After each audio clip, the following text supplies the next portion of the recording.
তাহলে আমরা আলোচনা করব এখন রাদারফোর্ড পরমাণু মডেল।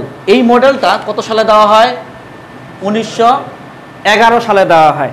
1 নাম্বার এমসিকিউ এটাই। তো রাদারফোর্ড পরমাণু মডেল দেওয়ার আগে উনি একটা গবেষণা করেন, একটা পরীক্ষা করেন, যেই পরীক্ষাটার নাম হচ্ছে আলফা কণা বিচ্ছুরণ পরীক্ষা। যার কারণে এমসিকিউতে এইভাবে আসে, আলফা কণা বিচ্ছুরণ পরীক্ষা কে করেন? রাদারফোর্ড করেন না নিলস বোর করেন না অন্য আরও কয়েকজনের নাম থাকবে। সুতরাং যেখানে রাদারফোর্ড পাবো সেখানে আমরা টিক মারবো, ঠিক আছে? তো এই আলফা কণা বিচ্ছুরণ পরীক্ষা করার জন্য কিছু উপকরণ আমাদের প্রয়োজন, ঠিক আছে?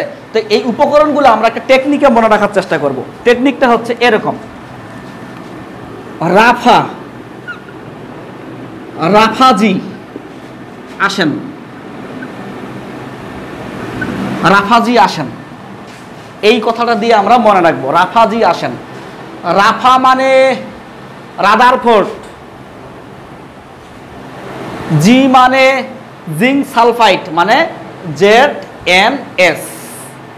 রাফা মানে রাদারফোর্ড, জি মানে জিঙ্ক সালফাইড লাগবে আমাদের, একটা জিঙ্ক সালফাইড একটা পর্দা লাগবে, এবং আতে আমাদের আলফা কণা লাগবে, আতে লাগবে আলফা কণা, আর সেনতে লাগবে সোনার পাত, সোনার পাত। মোটামুটি এই কয়েকটা তথ্যই আমাদের কাজে লাগে: জিঙ্ক সালফাইড, আলফা কণা এবং সোনার পাত, ঠিক আছে? তো জিঙ্ক সালফাইডের একটা পর্দা লাগবে, জিঙ্ক সালফাইডের কি লাগবে? পর্দা লাগবে। এবং আলফা কণা কি? তাহলে আলফা কণা সম্পর্কে ধারণা নেই। আলফা কণা, আলফা কণা অন্য কিছুই না, এই যে হিলিয়াম আছে না, হিলিয়াম থেকে 2টা ইলেকট্রন বের হয়ে গেলে কেমন হবে? যেমন সোডিয়াম থেকে একটা ইলেকট্রন বের হয়ে গেলে যেমন সোডিয়াম প্লাস হয়, হিলিয়াম থেকে 2টা ইলেকট্রন বের হয়ে গেলে 2 প্লাস হবে। এবং এইখানে যেমন সোডিয়ামের যেমন 11 আর 23, এখানে হবে 2 আর 4। সুতরাং হিলিয়ামের ভর হচ্ছে 4 এবং প্রোটন বা ভর পারমাণবিক সংখ্যা হচ্ছে 2। এটাই হচ্ছে আলফা কণা। আলফা কণা হচ্ছে হিলিয়াম থেকে 2টা ইলেকট্রন বের হয়ে গেলে যে দ্বিধনাত্মক অবস্থায় পাওয়া যায়, সেই দ্বিধনাত্মক অবস্থাটা কি বলা হচ্ছে? আলফা কণা। এমসিকিউ আসবে এইভাবে: আলফা কণার ভর কত? অ্যান্সার হচ্ছে আলফা কণার ভর 4। আলফা কণার চার্জ কত? 2 প্লাস। আলফা কণার পারমাণবিক সংখ্যা কত? 2। আলফা কণার সংকেত নিচের কোনটি? এইভাবে থাকবে, AC প্লাস আকারে থাকবে। আলফা কণার এইভাবে থাকবে, HE প্লাস বলা হবে। এটা একটা অপশন থাকতে পারে, AC2 প্লাস একটা অপশন থাকতে পারে। আলফা কণা এটা নয়, আলফা কণা হচ্ছে AC2 প্লাস। এইভাবে এমসিকিউ আসতে পারে। তাহলে আলফা কণা নিয়ে কোনো ভেজাল নাই। এই আলফা কণা কিভাবে পাওয়া যায় জানো? তেজস্ক্রিয় মৌল আছে না, তেজস্ক্রিয় মৌল, ওই তেজস্ক্রিয় মৌলগুলো থেকে 3 টাইপের রশ্মি বের হয়, জানার কথা। Alpha, gamma, beta. Alpha, beta, gamma. সবচেয়ে তীব্র গতিতে যায় আলফা কণা, অর্থাৎ এর গতিটা সবচেয়ে বেশি। অর্থাৎ তেজস্ক্রিয় মৌল থেকে, তেজস্ক্রিয় মৌল থেকে 3 ধরনের রশ্মি পাওয়া যায়: আলফা, বিটা, গামা। তার মধ্যে এটার গতি বেশি, আলফার গতি বেশি, তাই আমরা আলফা কণার বা আলফা নিয়ে চিন্তা ভাবনা করতেছি, ঠিক আছে? তেজস্ক্রিয় মৌল মোটামুটি জানো, যে সকল মৌল কি আলফা, বিটা এবং গামা রশ্মি নিঃসরণ মানে বের করে দেয়, সে সকল মৌল হচ্ছে, সেই সকল মৌলগুলোকে তেজস্ক্রিয় মৌল বলা হয়। এবং তেজস্ক্রিয় মৌল থেকে এই আলফা, বিটা এবং গামা রশ্মি বের হয়। সাধারণত 83 মানে পারমাণবিক সংখ্যা 83 বা তার বেশি মৌলগুলোর মধ্যে এই ধর্মগুলো পাওয়া যায়। কোন ধর্ম? এই যে আলফা, বিটা, গামা রশ্মি বের করে দেয়। সোডিয়াম বের করবে না, কপার বের করবে না, কপার 29, সোডিয়াম 11, ম্যাগনেসিয়াম 12, এগুলো বের করবে না। করবে? নিকেল 28 করবে না। 83 বা তার বেশি, 83 বা তার বেশি এই টাইপের পরমাণুগুলো আমাদের তেজস্ক্রিয় মৌল হিসেবে আমরা সিলেক্ট করব। এবং ওগুলো থেকে সাধারণত এই টাইপের রশ্মিগুলো বের হয় এবং সবচেয়ে গতি বেশি কার? আলফার বেশি। যা হোক, তাহলে আমাদের যে কথাগুলো বললাম আমরা, রাফাজি আসেন, রাফা মানে রাদারফোর্ড, রাফা মানে রাদারফোর্ড বুঝাচ্ছি আমি, রাদারফোর্ড আর জি মানে জিঙ্ক সালফাইড, আ মানে আলফা কণা, সেন মানে সোনার পাত। এবং তোমাকে যে জিনিসটা মনে রাখতে হবে সেটা হচ্ছে সোনার পাতের পুরুত্ব 0.0004 সেন্টিমিটার, একবারে ঠটস্থ মুখস্থ। তাহলে আলফা কণা বিচ্ছুরণ পরীক্ষায় কোন ধাতব পাত ইউজ করা হয়? সোনা, ওরাম। অনেক সময় তোমাকে আটকানোর চেষ্টা করবে, সোনা মানে কি গোল্ড, সোনা মানে কি ওরাম, AU, গোল্ডের ল্যাটিন নাম ওরাম, AU, অনেকভাবে আটকানোর চেষ্টা করবে। এবং সোনার পাতটা হচ্ছে এটা। বোঝা গেছে বাংলা কথা? দৃষ্টি মনে আসতেছে, আসুক। আচ্ছা, তারপরে আমরা যে কথাগুলো বলবো এখন সেটা হচ্ছে কিভাবে পরীক্ষাটা উনি করেন। আমি তো করিনি, রাদারফোর্ড করছেন। উনি যে কাজটা করছেন সেটা হচ্ছে একটা পর্দা নিছেন, কিছুক্ষণ আগে বললাম। পর্দাটা কিসের? পর্দাটা হচ্ছে ZN জিঙ্ক সালফাইড। জিঙ্ক সালফাইডের সংকেত কি? জিঙ্ক, ZN জিঙ্ক, সালফাইড মানে S, সুতরাং ZNS সালফাইড, নট ফেট। যদি ZNSO4 হইতো তাহলে জিঙ্ক সালফেট হইতো, জিঙ্ক সালফাইড তার মানে শুধু S হবে, জিঙ্ক সালফাইড। প্রশ্ন হচ্ছে কেন এটা ইউজ করা হচ্ছে, একটু পরে ব্যাখ্যাটা দিব কেন অন্য পর্দা নেওয়া হচ্ছে না, এটাই নিচ্ছি। তারপরে এখানে একটা পাত নিছি আমি, এই যে এই জিনিসটার কথা বোঝাচ্ছি আমি, এই জিনিসটা, এটা কিসের পাত? সোনার পাত। পুরুত্ব কত? 0.0004 সেন্টিমিটার। এবং আমরা এখানে একটা বাক্স নিব, ছোট সহজ ভাষায় বাক্স বা ব্লক। কিসের ব্লক এটা নেব? লেটের বাক্স নেব, লেট নির্মিত, হ্যাঁ পিবি, লেট বাক্স বা বক্স, BOX দিলাম আমি। লেটের একটা বক্স নেব। কেন? এইখানে আমরা তেজস্ক্রিয় মৌল রাখবো, যেই তেজস্ক্রিয় মৌলগুলো থেকে ওই আলফা রশ্মিটা বের হবে। যদিও বা তেজস্ক্রিয় মৌল থেকে 3 ধরনের রশ্মি বের হয়, তার মধ্যে পাওয়ারফুল কোনটা? আলফা না বিটা না গামা? আলফা, কিছু মানে কিন্তু বললাম। সুতরাং এইখানে আমরা তেজস্ক্রিয় মৌল রাখবো এই বাক্সটার মধ্যে। তো তেজস্ক্রিয় মৌলের মধ্যে এখানে আমরা রাখতে পারি রেডিয়াম, রাখতে পারি অথবা রাখতে পারি বিসমাথ। এই দুইটা মৌলের কথা উল্লেখ করছে বিভিন্ন বই, যেমন তোমার রেডিয়াম উল্লেখ করছে সঞ্জিত স্যারের বই, সঞ্জিত স্যার উল্লেখ করছে যে রেডিয়াম নিতে হবে। আবার লিঙ্কন স্যার উল্লেখ করছে বিসমাথ নিতে হবে। আবার হাজারি বা অন্যান্য বইগুলো খুব একটা উল্লেখ করেনি, শুধু ওরা বলছে যে তেজস্ক্রিয় মৌল নিতে হবে। আসলেই যে কোনো তেজস্ক্রিয় মৌল নিলেই হবে। আপাতত তোমরা এই দুইটা কথাই মনে রাখবা। রেডিয়াম কে বলছে? সঞ্জিত। বিসমাথ কে বলছে? লিঙ্কন। এগুলো হচ্ছে তেজস্ক্রিয় মৌল। এই তেজস্ক্রিয় মৌল থেকে আলফা রশ্মি বের হয়। এই যে ডট ডট ডট ডট দেখাচ্ছি, মনে করো এগুলোই হচ্ছে আলফা রশ্মি। যদিও বা বিটা গামা হয়, কিন্তু সেগুলো আমরা কাউন্ট করি না, সেগুলোর গতিটা অনেক কম থাকে। তাই এখন এগুলো থেকে কোন রশ্মি তাহলে বের হচ্ছে? এখান থেকে আলফা রশ্মি বের হচ্ছে এবং তার গতিটা খুবই তীব্র গতিতে বের হচ্ছে। এই দিক থেকে এই যে ফাঁকা জায়গা থেকে আসতেছে, আস্তে আস্তে আস্তে এইখানে ভেদ করে চলে যাচ্ছে, এখানে ভেদ করে চলে যাচ্ছে। তো আমরা একটা জিনিস লক্ষ্য করে দেখবো, বা উনি দেখছিলেন প্রায় 90% আলফা কণা ভেদ করে চলে গেছে। 90% আলফা কণা ভেদ করে এই পাশে চলে গেছে। প্রমাণ কি? প্রমাণ হচ্ছে এই যে এই দিকে যে বের হয়ে চলে আসছে প্রায় 99% যে আলফা কণাগুলো ভেদ করে এইখানে আসছে। প্রমাণ কি? এখানে এমন একটা পর্দা আমরা রাখছি, যে পর্দার মধ্যে কোনো কিছু আঘাত করলেই একটা লাইট বা স্ফুলিঙ্গ কি জ্বলে উঠবে। অর্থাৎ আমরা যখন গেমস খেলি না রে, গুলি করে না, গুলি করলে যে জায়গায় গুলিটা লাগতেছে ওইখানে একটা কি লাইট স্ফুলিঙ্গ তৈরি হচ্ছে না? সেম ঘটনা এখানে একটা পড়বে আলফা কণা, সুন্দর করে একটা দীপ্তিময় একটা আলো তৈরি হবে। বোঝা যাবে ও এটা ভেদ করে চলে গেছে, এই যে দেখতে পাইছি চলে গেছে। অর্থাৎ বোঝা যাবে, লাইট বোঝা যাবে। এই কারণে আমরা ZNS ইউজ করছি।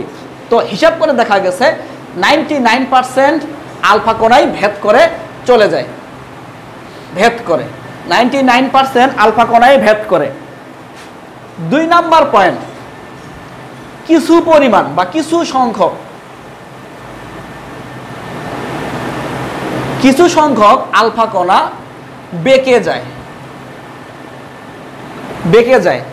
বেঁকে যাক না, কোনো অসুবিধা নেই, কিন্তু ওই Z10S এর Z10S এই পর্দার মধ্যেই আটকে যাবে।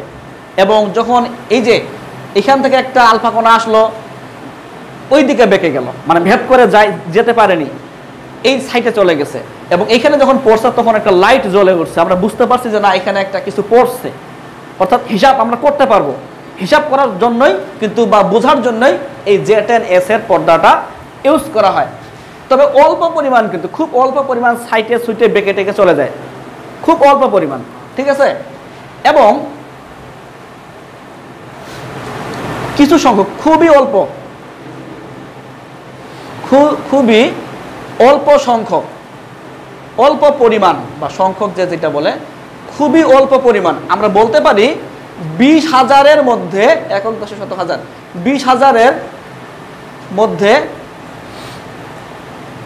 একটি, 20,000-এর মধ্যে একটি, 20,000-এর মধ্যে 20,000-এর খুবই অল্প পরিমাণ, মানে 20,000-এর মধ্যে একটি সোজাসুজি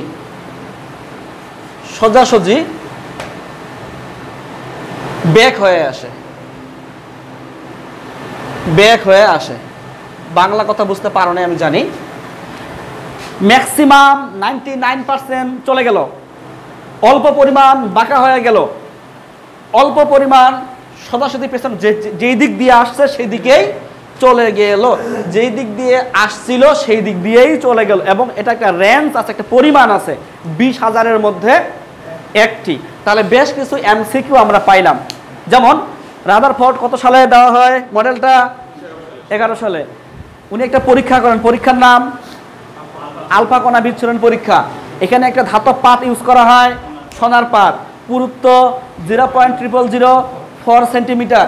এখানে একটা পর্দা ইউজ করা হয় জিঙ্ক সালফাইডের। এখানে একটা ব্লক বাক্স ইউজ করা হয়, কিসের? লেডের। এখানে ওই বাক্সর মধ্যে কি দেওয়া হয়? পানি? জি না, তেরস্ক্রিয় মৌল দেওয়া হয়।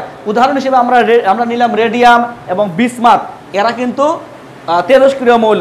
এখান থেকে আলফা রশ্মি বের হয়। শুধুই কি আলফা রশ্মি বের হয়? আসলে না, এখানে তিনটাই বের হয়, বাট সবচেয়ে গতিসম্পন্ন আলফাটাই আমরা দেখতে পাবো, আলফাটাই সবচেয়ে দৃষ্টিগোচর হবে, এই কারণে আলফাটা নিয়েই আমরা হিসাব করতেছি। এবং যখন আলফা রশ্মি আমরা ফেলবো, এই যে সাইড দিয়ে ভিতরে ঢুকবে, আমরা দেখব বেশিরভাগ পরিমাণ 99% প্রায় ভেদ করে চলে যাবে। এবং 99% যাবে, আমরা বুঝবো কিভাবে? এই যে এই পর্দার মধ্যে যখন পড়বে, একটা দীপ্তিময় আলো সৃষ্টি হবে, দেখতে পাবো যে এই যে একটা গেছে, লাইট জ্বলছে, হিসাব করে নিলাম 10টা দিলাম, 10টার মধ্যে 9টাই চলে গেছে। এই যে 9 জায়গায় কি আলো সৃষ্টি হয়েছে, তাই না রে? বোঝা যাবে, এর বৈশিষ্ট্য এটা। তারপরে কিছু সংখ্যক দেখবো বাঁকা পথে চলে গেছে, বাঁকা পথে যাক, সমস্যা নাই, কিন্তু তারপরে তো Z10S এই পর্দার মধ্যেই পড়ছে নাকি। এবং কিছু সংখ্যক বাঁকাও হয়নি, ভেদও করেনি, এরা যেই দিক দিয়ে আসছে সেই দিক দিয়েই ব্যাক হয়ে চলে গেছে, যে দিক দিয়ে আসছে সেই দিক দিয়ে সোজাসুজি পেছনের দিকে চলে গেছে। এবং সেটার একটা রেঞ্জ আমরা দিছি, সেটা হচ্ছে 20,000-এর মধ্যে একটি। কোনটা? এটা আলো উৎপন্ন হয় বলতে কি এরকম আলো? জি না, গুলি করলে যেরকম ছোট্ট একটা যেন বোঝা যায় ওই টাইপের, এটার বৈশিষ্ট্য এটা। ওই যে একবারে লাইট এনার্জি বাল্ব এগুলো না, এগুলো যেন বোঝা যায়। আচ্ছা, একটা মার্বেল আমি দিচ্ছি, কোথায় পড়তেছে আমি কেমনে বুঝবো? মার্বেলটা যে মানে দেয়ালের যে অংশে লাগবে ওইখানে যদি আলো একটু বের হয়, তাহলে আমি বুঝতে পারবো ও ওই জায়গায় লাগছে। তো Z10S এর বৈশিষ্ট্য হচ্ছে এটা, যে এর উপর শুধু ওইটা কেন, যে কোনো এক জিনিস পড়লে একটা দীপ্তিময় আলো সৃষ্টি হবে। আচ্ছা, এই হলো আমাদের মোটামুটি আলফা কণা বিচ্ছুরণ পরীক্ষা। তো এখান থেকে কি সিদ্ধান্তে আসলেন উনি? রাদারফোর্ড, আমি না, উনি কি সিদ্ধান্তে আসলেন? উনি আচ্ছা, এখানে আরেকটা কথা বলি, আমি এগুলো মিশিয়ে দিচ্ছি। আমি যদি এই জিনিসটাকে একটু জুম করে দেখাই, এই জিনিসটাকে যদি একটু আমি জুম করে দেখাই, তাহলে এইভাবে দেখাইতে পারি, এইভাবে দেখাইতে পারি। অর্থাৎ সোনার পাতের মধ্যে অসংখ্য পরমাণু আছে, আমি একটা পরমাণু নিলাম, এখানে লক্ষ লক্ষ কোটি কোটি আছে, আমি একটা নিলাম, এটাই আমি জুম করে দেখাচ্ছি আসলে কি হচ্ছে। এবং এই দিক থেকে, আচ্ছা, এখন আমাকে বলো যে এই দিক থেকে বাঁকা হচ্ছে কেন রে, চলে গেল, তারপরে চলে গেল, চলে গেল, এটা এইভাবে না দিয়ে আমরা এইভাবে দিচ্ছি, চলে গেল, এটা এইভাবে দেওয়াটা ঠিক হবে না, তারপরে চলে গেল, চলে গেল। এর মানে কি জানো? এর মানে হচ্ছে যে বেশিরভাগ পরিমাণ আলফা কণা যে ভেদ করে চলে যাচ্ছে, তার মানে বেশিরভাগ অংশটাই হচ্ছে ফাঁকা, পরমাণুর বেশিরভাগ অংশই হচ্ছে ফাঁকা। এটা হচ্ছে নিউক্লিয়াস। আমি একটা পরমাণু নিয়ে চিন্তা করতেছি, একটা পরমাণু নিয়ে চিন্তা করতেছি। পরমাণু আমরা তো পড়াশোনা করছি, পরমাণুর কেন্দ্রে একটা কি নিউক্লিয়াস থাকে না, বাকি অংশ ফাঁকা। তো বাকি অংশ ফাঁকা আমার বেশিরভাগ ভেদ করে চলে গেল, আর যেগুলো সরাসরি এখানে অ্যাটাক করে সেগুলো আবার পূর্বের অবস্থায় ফিরে আসে। তার মানে বোঝা গেল কেন্দ্রের মধ্যে এমন কেউ একজন আছে যার ভর অনেক বেশি, আমাদের যে আলফা কণার ভর সেটা কিছুই না, অর্থাৎ সেটা ভেদ করে যাইতে পারতেছে না, এখানে ধাক্কা লাগে পেছনের দিকে সরে আসতেছে। সুতরাং পরমাণুর কেন্দ্রে সমস্ত ভর নিয়োজিত থাকে, একথাই সত্য। আমরা পড়ছি 9, 10 বিভিন্ন সময় বাংলায় বলা ছিল যে পরমাণুর কেন্দ্রে সমস্ত ভর পুঞ্জীভূত থাকে, বলা ছিল না রে? এই তার প্রমাণ।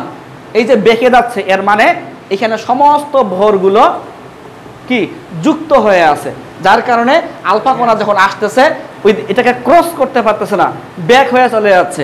তবে এইখানে যে ইলেকট্রন থাকতে পারে, এখানে ইলেকট্রন থাকতে পারে, এখানেও ইলেকট্রন থাকতে পারে, কিন্তু ইলেকট্রনের ভর পরমাণুর বা আলফা কণার ভরের চেয়ে প্রায় 7,500 গুণ বেশি, 7,500 গুণ বেশি। ইলেকট্রনের ভর আলফা কণার ভরের চেয়ে, বা ইলেকট্রনের ভরটা মানে আলফা কণার ভর ইলেকট্রনের ভরের চেয়ে এত গুণ বেশি। তাহলে কার বেশি, আলফা কণার ভর না ইলেকট্রনের ভর? দেখো 7,500 গুণ, যদিও বা এই রেঞ্জটা বিভিন্ন বইয়ে বিভিন্ন রকম আছে। যেমন আমরা যদি বলি যে লিঙ্কনের বইয়ে এটা কিন্তু 7,500 আছে, এবং আরেকটা বইয়ে আছে সেটা হচ্ছে Joynal Abedin sir quality publication, দুইটা বইয়ে আমরা 7,500 গুণ পাইছি।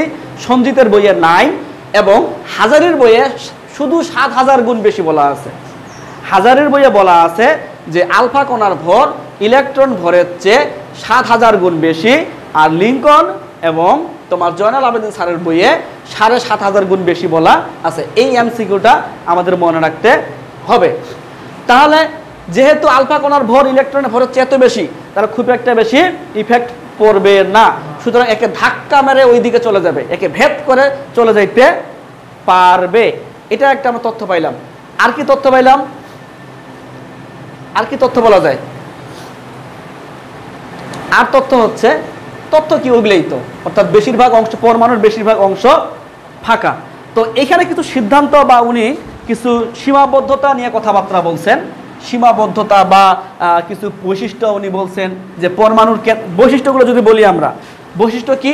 পরমাণুর কেন্দ্র একটি ধনাত্মক চার্জ বিশিষ্ট, এবং যতগুলো পরমাণুর কেন্দ্র একটি ধনাত্মক চার্জ বিশিষ্ট, এবং যতগুলো থাকে প্রোটন ততগুলো থাকে ইলেকট্রন। কার কথা? আমার না, রাদারফোর্ডের কথা। 3 নম্বর পয়েন্টে উনি যেটা বলছেন সেটা হচ্ছে যে কেন্দ্রমুখী বল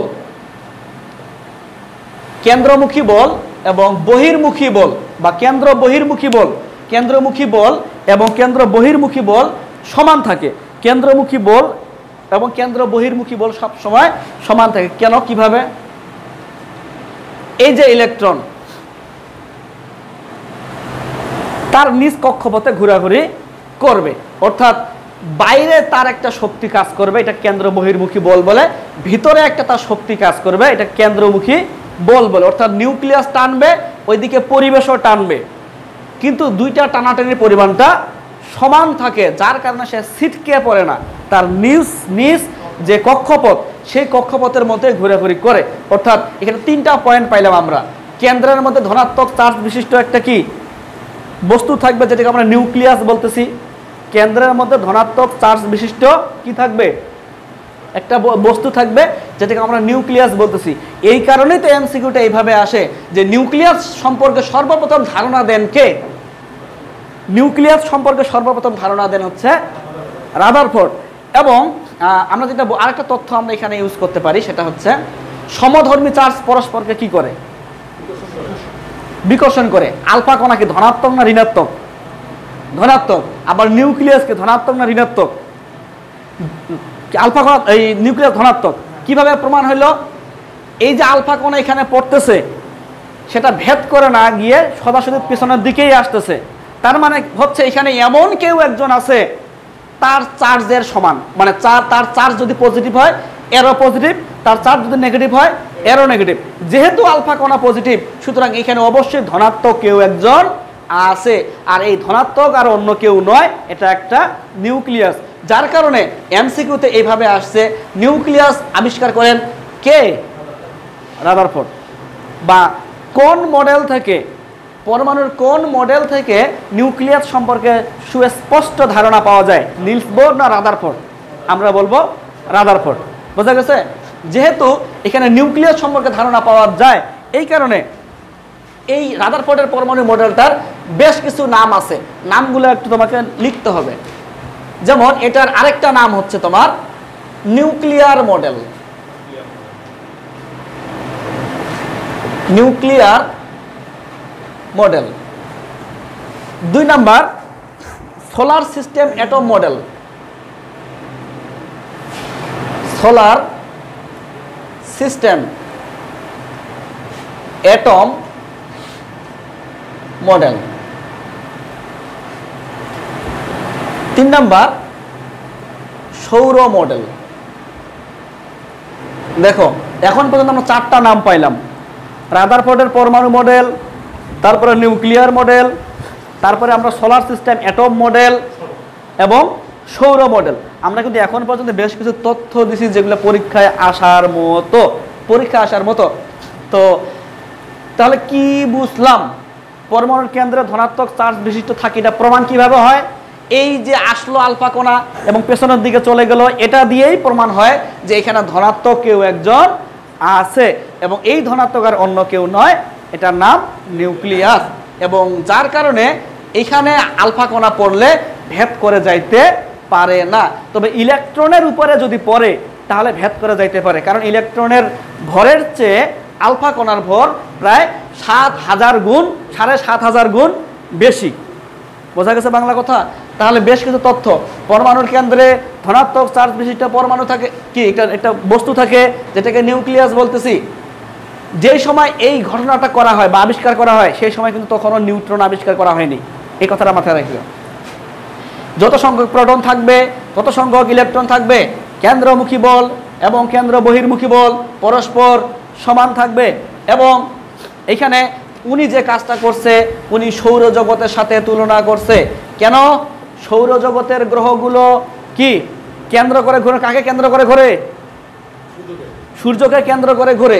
ঠিক তেমনিভাবে উনি যেটা বলছে সৌরজগতের সাথে উনি পরমাণুকে চিন্তা ভাবনা করছে যে নিউক্লিয়াসকে ঘিরেও ইলেকট্রনগুলো সৌরজগতের মতো ঘোরাঘুরি করে। এই কয়েকটা কথা উনি মোটামুটি বলছেন।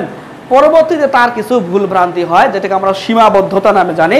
ওনার বেশ কিছু সীমাবদ্ধতা আমরা পাই। সেই সীমাবদ্ধতাগুলো আমরা 2-1টা যদি বলি তাহলে এইভাবে বলতে পারি। সীমাবদ্ধতা, সীমাবদ্ধতা, সীমাবদ্ধতা। 1 নাম্বার, উনি সাইজ সম্পর্কে কোনো ধারণা দেননি। আকার, সাইজ, শেপ, SHAPE। সাইজ মানে আকার, শেপ মানে আকৃতি। সুতরাং উনি পরমাণুর আকার আকৃতি সম্পর্কে কোনো ধারণা দেননি। তারপরে উনি সৌরজগতের সাথে তুলনা করছেন, সৌরজগতের সাথে তুলনা করছেন, যা মোটেই ঠিক নয়। কেন? সৌরজগতের গ্রহগুলো হচ্ছে চার্জ নিরপেক্ষ, আর আমাদের পরমাণুর মধ্যে ইলেকট্রনের চার্জ হচ্ছে নেগেটিভ। কোথায় চার্জ নিরপেক্ষ, কোথায় নেগেটিভ। সুতরাং এই কাজটা উনি কিন্তু ঠিক করেননি, বা এটা কিন্তু ঠিক হয়নি কাজ করেন। যদিও বা পরবর্তীতে সংশোধন করেন নিলস বোর, এটা আমরা পরে আলোচনা করব। 3 নাম্বার পয়েন্ট, 3 নাম্বার পয়েন্ট, ম্যাক্সওয়েলের নাম আমরা মোটামুটি সবাই শুনছি। ম্যাক্সওয়েল একজন বিজ্ঞানী। কোন বিজ্ঞানী? ম্যাক্সওয়েল কোন বিজ্ঞানী? কেমিস্ট্রি না ফিজিক্স না ম্যাথ না বায়োলজি, কিসের? কেমিস্ট্রি বইয়া পড়ছো তাই কেমিস্ট্রি, কিন্তু কথাটা সত্য না। এটা হচ্ছে উনি পদার্থবিদ একজন। উনি পদার্থবিদ এবং উনি তড়িৎ চুম্বকীয় তত্ত্ব নামে একটা থিওরি একটা আলোচনা করেন বা গবেষণা করেন, তড়িৎ চুম্বকীয় থিওরি বা তত্ত্ব। ওই থিওরিতে উনি বলেন যে কোনো কিছুর উপরে যখন কোনো বৃত্তাকার পথে যখন কোনো কিছু ঘুরে, কোনো বৃত্তাকার পথে যখন কোনো কিছু ঘুরে, তখন ঘুরতে ঘুরতে ঘুরতে শক্তি বিকিরণ করবে, নিচে যাবে, শক্তি বিকিরণ করবে, নিচে যাবে। আমার কথা না, ম্যাক্সওয়েলের কথা।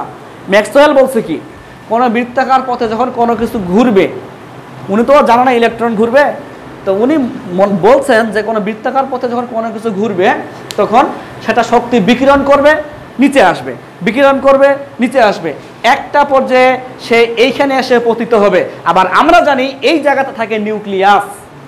কি রে, কেন্দ্রে নিউক্লিয়াস থাকে না রে? আবার ম্যাক্সওয়েল বলছে কি, শক্তি বিকিরণ করতে করতে করতে করতে করতে করতে করতে একবারে মাঝখানে চলে আসবে বা কি মিডিলে চলে আসবে। আবার এখানে থাকে নিউক্লিয়াস। তো নিউক্লিয়াসে ইলেকট্রন কি আদৌ আসা সম্ভব? নিউক্লিয়াসে থাকবে দুইটা জিনিস, প্রোটন, নিউট্রন। এখানে ইলেকট্রন আসবে না। আর যদিও বা আসে তাহলে জিনিসটা অস্বাভাবিক হয়ে গেল। পরমাণু মানে পরমাণুয়ে না, এটা নষ্ট জিনিস এটা।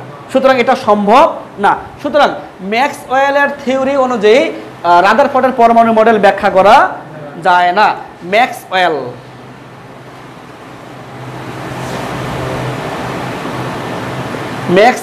তত্ত্ব, ম্যাক্সওয়েলের তত্ত্ব অনুযায়ী আমাদের রাদারফোর্ডের পরমাণু মডেল ব্যাখ্যা করা যায় না। 4 নাম্বার পয়েন্ট আমরা দিতে পারি এইভাবে, সেটা হচ্ছে তোমার আমরা যখন নিলস বরের মডেল পড়বো তখন বর্ণালী নিয়ে আলোচনা করব, অথবা বর্ণালী আমাদের এই অধ্যায়ের শেষের দিকে আছে, শ্বসন বর্ণালী, বিকিরণ বর্ণালী। আমরা বর্ণালী নিয়ে ম্যাথও করব। এই অধ্যায়ে কিন্তু বর্ণালী নিয়ে ম্যাথ আসবেই, ওভার শিওর আসবেই। আমরা বর্ণালী নিয়ে বিস্তারিত আলোচনা করব। একটু শর্টকাটে বলে নেই যে এই লোক মানে রাদারফোর্ড বর্ণালী নিয়ে খুব একটা ধারণা দেননি, বর্ণালী সম্পর্কে খুব একটা ধারণা দেননি, বর্ণালী সম্পর্কে ধারণা দেননি, খুব একটা সুস্পষ্ট ধারণা পাওয়া যায় না বর্ণালী থেকে। 5 নাম্বার পয়েন্ট যেটা আমরা লিখতে পারি সেটা হচ্ছে একাধিক ইলেকট্রন যদি থাকে কোনো পরমাণুর মধ্যে, একাধিক ইলেকট্রন যদি পরমাণুর মধ্যে থাকে তাহলে সেগুলো কিভাবে ঘোরাঘুরি করবে সেই কথা সম্পর্কে উনি কোনো কথা বলেননি। বলা উচিত ছিল। আসলে আমাদের তো এটা একবারই তৈরি হয়নি, অনেক ধাপে ধাপে ধাপে ধাপে বিজ্ঞানটা আসছে, ফিজিক্স কেমিস্ট্রিগুলো আসছে। তাহলে বেশ কিছু তথ্য আমরা পাচ্ছি, উনার কথাগুলোর কিছু সীমাবদ্ধতা পাচ্ছি। উনি কোনো পরমাণুর আকার আকৃতি নিয়ে কথাবার্তা বলেননি, ধারণা দেননি। উনি পরমাণুটাকে সৌরজগতের সাথে তুলনা করছেন, যা আমরা ভুল দেখতে পাচ্ছি। কেন? গ্রহগুলো চার্জ নিরপেক্ষ, ইলেকট্রনের চার্জ নেগেটিভ, সুতরাং এই কাজটা করা ঠিক হয়নি। 3 নাম্বার পয়েন্ট, ম্যাক্সওয়েলের থিওরি অনুযায়ী যখন কোনো বৃত্তাকার পথে ইলেকট্রন ঘোরাঘুরি করবে তখন ওই ইলেকট্রনগুলো কি শক্তি বিকিরণ করে নিচের দিকে আসবে, নিচের দিকে আস্তে আস্তে আস্তে আস্তে এক পর্যায়ে নিউক্লিয়াসের দিকে আসবে, যা অস্বাভাবিক, অসম্ভব। নিউক্লিয়াসের দিকে ইলেকট্রন আসবে না। সুতরাং ম্যাক্সওয়েলের থিওরি অনুযায়ী রাদারফোর্ডের পরমাণু মডেল ব্যাখ্যা করা সম্ভব নয়। 4 নাম্বার পয়েন্ট, বর্ণালীর কোনো সুস্পষ্ট,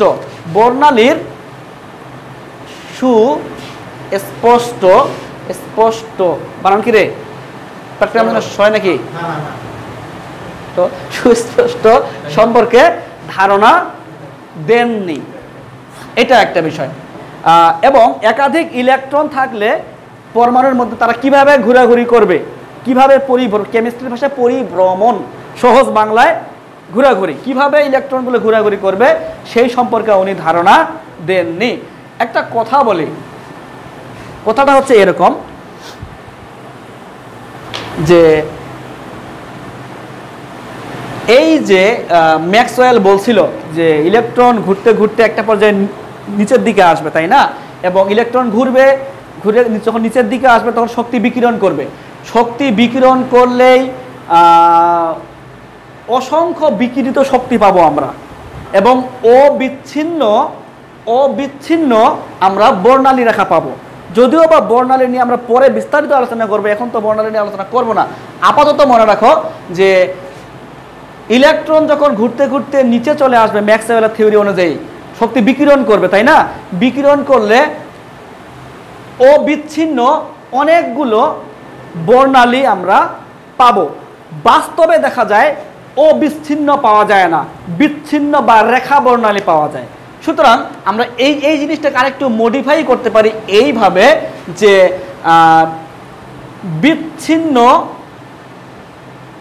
বিচ্ছিন্ন বা রেখা বর্ণালী, বিচ্ছিন্ন বা রেখা বর্ণালী যে পাওয়া যায় তা উনি ব্যাখ্যা করতে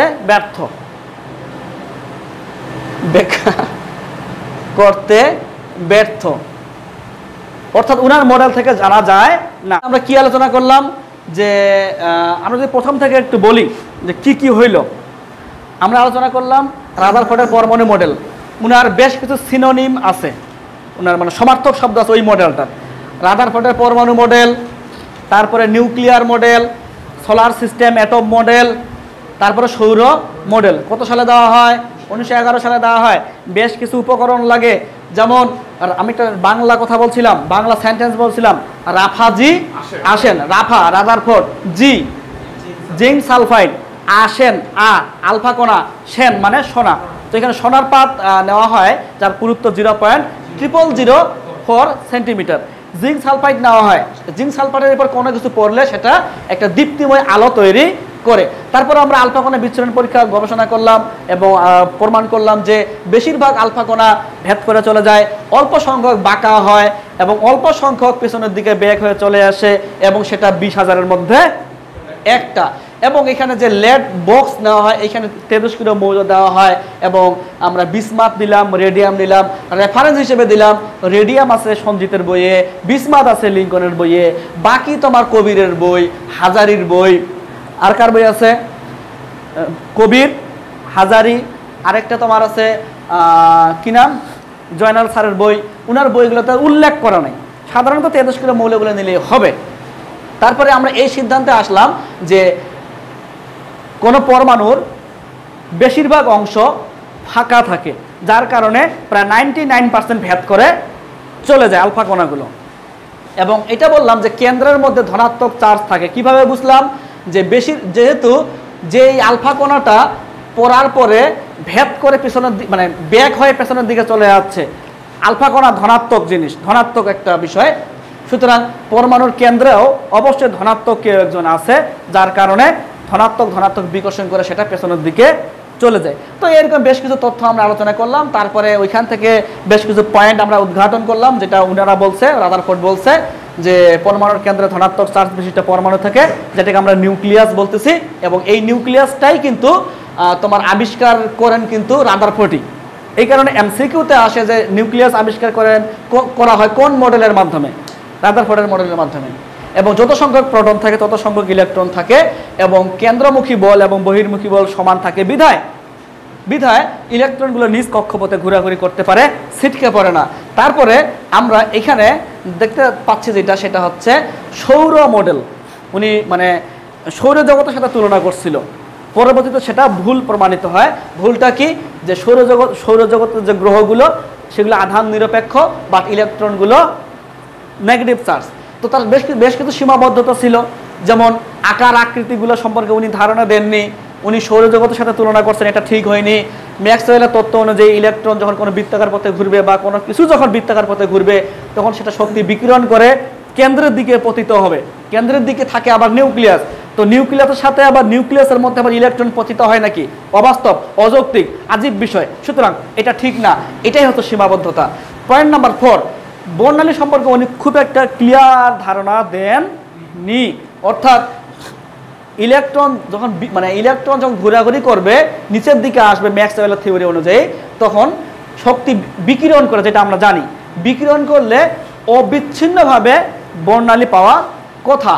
বা পাওয়া যায়, কিন্তু বাস্তবে প্রমাণ করে দেখা গেছে বিচ্ছিন্ন অবিচ্ছিন্ন না বিচ্ছিন্ন পাওয়া যায়।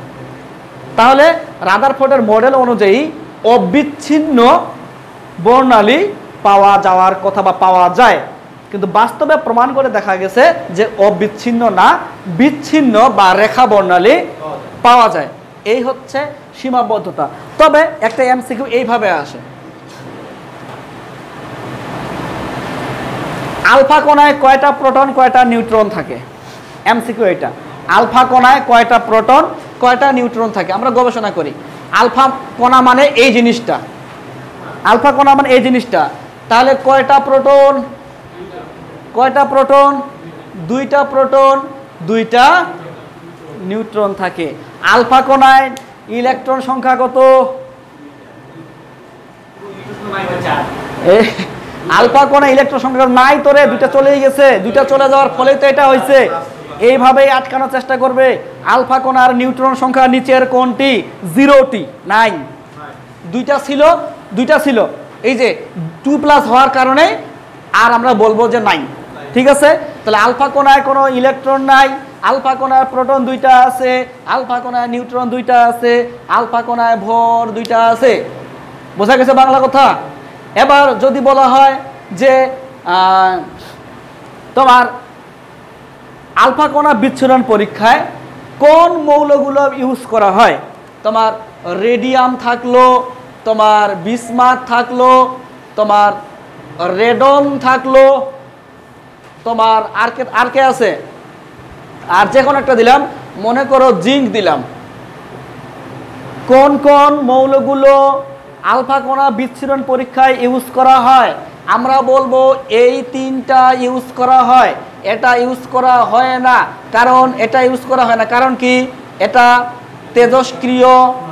তেজস্ক্রিয় মৌল নয়, বাকিগুলো তেজস্ক্রিয় মৌল। এই যে এখানে দিছিলাম না, এখানে শুধু এই দুইটা দিছি, কেন? বইয়ে পাইছি আমরা এই দুইটা, তাই এই দুইটা দিছি। যে কোনো তেজস্ক্রিয় মৌল এখানে ইউজ করা যাইতে পারে। আর আমরা খুব একটা পাচ্ছি না। তবে হ্যাঁ, আরেকটা তথ্য আমাকে দিতে হবে, সেটা হচ্ছে যে পরমাণু বড় না নিউক্লিয়াস বড়? বলো। পুরোটা একটা পরমাণু আর এটা নিউক্লিয়াস। পরমাণু বড় না নিউক্লিয়াস বড়? পরমাণু বড়। পরমাণুর বেশ, পরমাণুর বেশ, এখানে এইচ পরমাণুর কথা বলতেছি আমি। এইচ পরমাণু আমরা স্ট্যান্ডার্ড ধরে নিলাম হাইড্রোজেনকে। পরমাণুর বেশ হচ্ছে 10⁻8 সেন্টিমিটার। বোঝা গেছে বাংলা কথা? আমরা হাইড্রোজেন নিয়ে কাজ করতেছি কিন্তু। আর নিউক্লিয়াস এর বেশ, নিউক্লিয়াস বড় না ছোট পরমাণুর তুলনায়? ছোট। এর বেশ পাবো আমরা এইচ পরমাণুর ক্ষেত্রে, কিন্তু আমরা হিসাব করতেছি 10⁻12 থেকে 10⁻13। কেউ কেউ বলছে শুধু 10⁻13, কেউ কেউ বলছে 10⁻12। তবে সঠিক যেটা উত্তর সেটা হচ্ছে এই রেঞ্জটা বলবো, এত থেকে এত। জয়নাল স্যারের বইয়ে কোয়ালিটি পাবলিকেশনস বইটাতে 10⁻, শুধু কত দেওয়া? 13 দেওয়া আছে। বাট ম্যাক্সিমাম বইগুলোতে আমরা 10⁻12 থেকে 10⁻13 পাবো। তথ্য মনে থাকবে? ইলেকট্রনের ভর আর আলফা কণার ভর কার বেশি? আলফা কণার ভর বেশি। এবং সেটা কত গুণ? 7,500 গুণ। মতান্তরে 7,000 গুণ। মতান্তর মানে আছে কিছু, যেমন হাজারের বইয়ে 7,000 গুণ, এবং লিঙ্কন এবং জয়নাল স্যারের বইয়ে 7,500 গুণ। কবিরের বই, সঞ্জিতের বইয়ে এই কথাটা উল্লেখ করা নাই। এই বাংলা কথা বোঝা গেছে? আচ্ছা, তাহলে আর কিছু না, আমরা এখন প্রশ্ন সলভ করব। এখানে আমরা শেষ করলাম। আল্লাহ হাফেজ।